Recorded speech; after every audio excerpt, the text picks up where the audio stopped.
Eh bien bonjour, vous êtes avec Outreplum. Aujourd'hui, on va parler de pourquoi utiliser l'aléatoire en jeu de rôle et comment. À la fin de cette vidéo, vous devriez savoir pourquoi les rôlistes utilisent le plus généralement des dés dans leur partie. Pour commencer, dans quel contexte on utilise l'aléatoire? Ça peut être pour définir les points forts ou les points faibles d'un personnage, savoir en gros quelles actions il est plus apte à faire, est-ce que le personnage réussit à faire cette action. De manière plus générale, déterminer ce qui va se passer. Ça permet aussi de quantifier. Alors là c'est dans un autre cadre, c'est par exemple combien de points de dégâts vous allez infliger à l'ennemi, combien de personnes vous sauvez en soulevant le toit d'une j'en sais rien moi, un truc qui écrasait des gens, combien de temps vous mettez à trouver le trésor. Attention, ça sert à rien d'utiliser l'aléatoire quand on veut faire se passer quelque chose pour sûr, ou alors quand c'est sûr que cette chose se produise. Là où c'est totalement logique que ça se produise et qu'il n'y a rien qui est censé éviter ça, faites pas d'épreuve d'aléatoire.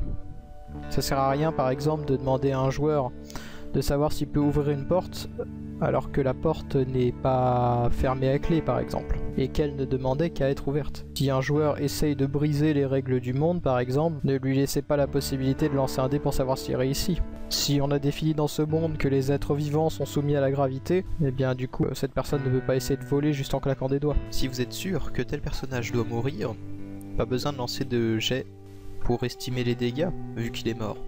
Vous n'avez plus qu'à décrire de manière théâtrale la mort de ce personnage. Quel est l'intérêt d'utiliser de l'aléatoire? Alors avant tout, c'est que c'est amusant. Le cerveau aime l'aléatoire lorsque c'est imprévisible. Vous n'avez qu'à regarder les jeux d'argent, ça a du succès. Ça contribue à l'ambiance, ça permet d'ajouter une certaine tension. Enfin voilà, c'est quelque chose qui nous amuse naturellement. Second intérêt, ça met les gens sur un pied d'égalité. Et oui, que vous soyez sportif de haut niveau ou mage sachant lancer des boules de feu, lorsqu'on lance un dé, on est tous logés à la même enseigne. Ce n'est pas le fait de savoir faire dans la vraie vie qui va faire de vous quelqu'un de bon dans telle ou telle épreuve, mais les compétences que possède le personnage que vous incarnez. En effet, normalement, les tirages sont censés être indépendants du lanceur. Mais c'est aussi inspirant, et c'est ça que je trouve le plus intéressant au niveau des dés personnellement, parce que du coup ça vous permet de faire des choix. Par exemple, pour un personnage non joueur, peut-être qu'il va choisir plus A que B, et ça vous pouvez le tirer au dé. Par exemple, on va jouer ça à pile ou face, ou alors s'il y a plus de chances qu'il fasse ce choix là que l'autre choix, mais qu'on n'est quand même pas sûr, ça peut être un D6. 1 et 2, il choisit A, et de 3 à 6, il choisit B. Ça peut être aussi du coup pour une table des rencontres. Mais qui donc vont rencontrer nos joueurs? Ou alors sur quoi est-ce qu'ils vont tomber? Tiens, ils arrivent sur un village. Et comment fonctionne ce village? C'est un village de quoi? D'esclavagistes? De cueilleurs de champignons? Ça permet aussi d'ajouter de l'imprévu. Tout simplement, vu qu'on ne connaît pas le résultat à l'avance, en fait ça vous permet d'improviser. Ce qui est intéressant, c'est aussi que ça permet d'éviter d'être arbitraire. Parce que si on avait tous les résultats à l'avance, ce serait pas amusant. Ça aurait pas d'intérêt d'utiliser de l'aléatoire du coup. Et si on savait tous si on allait gagner ou perdre, pourquoi on essaierait de nouvelles choses? Autant faire ce qu'on sait qu'on va réussir.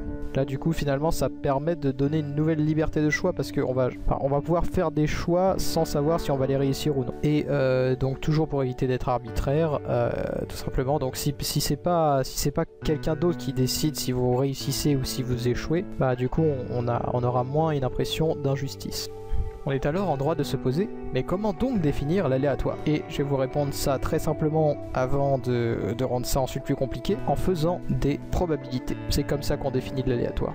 Donc, je vous ai dit que en général, l'aléatoire ça passait par des dés. On peut en lancer un ou plusieurs, on considère que ce sont des dés équilibrés, et le fait de lancer ces dés, ça vous donne un résultat compris entre un minimum et un maximum. Du coup, vous pouvez générer de l'aléatoire avec autre chose que des dés, un générateur de nombres aléatoires, voilà, tout simplement, plutôt que des dés physiques. Par exemple, un D6, ça donne un résultat aléatoire compris entre 1 et 6. 2 dés à 4 faces, donc 2 dés 4, ça donne un nombre compris entre 2 et 8. On additionne les minimums de chaque dé, donc la face 1, et la face maximale du dé, donc 4. Et donc pour définir ces probabilités, on doit les estimer.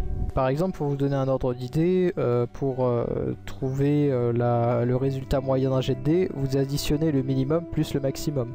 Et vous divisez ce tout par 2. Par exemple, mon D6, je fais le minimum qui est 1, je l'additionne au maximum qui est 6, et ça fait 7, que je divise par 2, ça me donne 3,5. Donc en moyenne, quand je lance un D6, je vais faire 3,5. Ça du coup c'est pour vous donner un ordre d'idée. Mais du coup vous allez pouvoir donc faire des tranches de probabilité. Pour ça, il faut que vous calculiez la tranche minimum sur un dé. Comment on trouve la tranche minimum sur un dé? En fait, tout simplement, vous faites des fractions.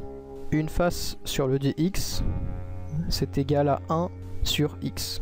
Par exemple, une face sur le dé 2, donc sur une pièce pile ou face, c'est 1 sur 2. Donc chaque face du dé correspond à une tranche de 50%.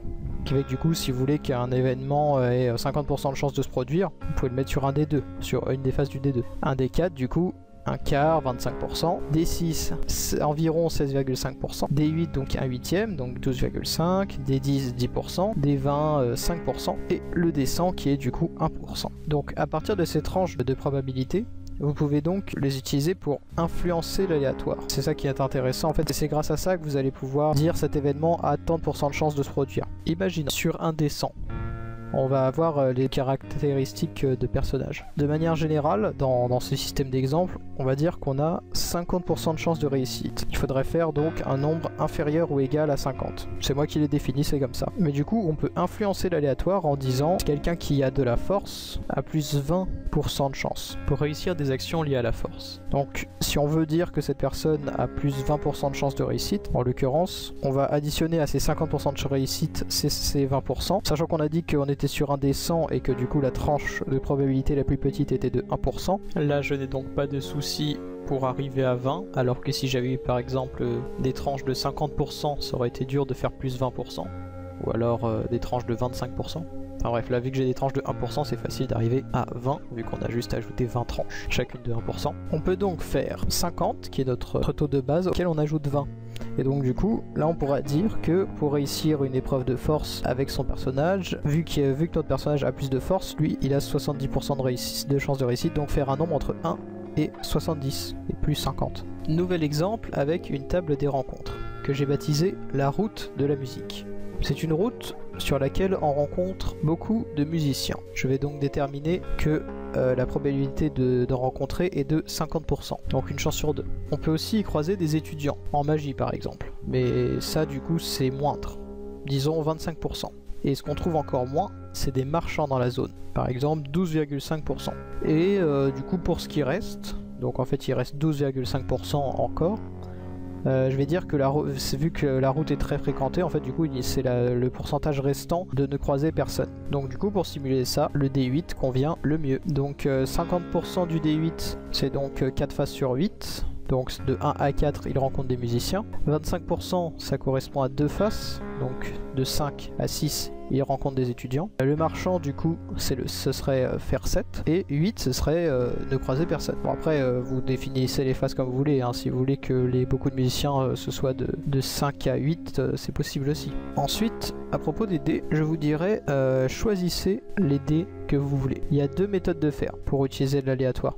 Soit vous choisissez des tranches de probabilité que vous allez utiliser et là du coup vous pouvez trouver votre dé comme j'ai fait dans l'exemple de la table des rencontres en disant je suis parti sur des tranches de 12,5% et je les ai additionnées jusqu'à obtenir 100%. Soit vous prenez le dé qui vous plaît et vous choisissez implicitement les pourcentages en fonction. Par exemple j'étais parti sur un dé 100 parce que j'aimais bien et après j'avais dit bah tiens les actions qui utilisent de la force en général elles ont 50% de chance de réussite mais si quelqu'un a de la force donc il a plus 20%. Si vous n'êtes pas satisfait des dés ou des tranches de pourcentage que vous avez choisi, tout ça, bah vous pouvez le changer à tout moment. Vous pouvez le changer dans votre jeu de rôle. Voilà, on dit avec les joueurs, ok, là ça ne va pas, faut qu'on change. J'ai aussi envie de dire, ne vous limitez pas aux dés que je vous ai montré dans ces exemples. En théorie, il existe une infinité de dés. On peut utiliser 2d6, 36 d 100. Un dé 1000. Après, c'est quand même avantageux d'avoir des dés conventionnels si on veut pouvoir les lancer dans le monde réel, mais il existe toujours des machines pour simuler ça. Attention cependant, pour calculer des probabilités quand on lance plusieurs dés, c'est un petit peu plus difficile et je n'en ai pas parlé. Vous regarderez comment on fait si vous voulez. Enfin, disons simplement que plus on lance de dés, plus on va tendre vers un score moyen. Je vous laisserai faire vos propres calculs et vos propres expériences par vous-même si vous voulez explorer ça. Si vous avez des questions, vous pouvez tout simplement le formuler en commentaire et j'y répondrai avec plaisir. Par un commentaire si c'est une réponse simple ou même peut-être ça pourrait être le sujet de toute une autre vidéo. Et c'est sur cette ouverture que nous terminerons la vidéo. Je vous demanderai si vous avez apprécié de mettre un j'aime, de vous abonner si ce n'est pas déjà fait, et je vous dis à plus tard j'espère pour parler à nouveau de jeux de rôle. A bientôt, et merci de m'avoir écouté. Ça fait vraiment plaisir.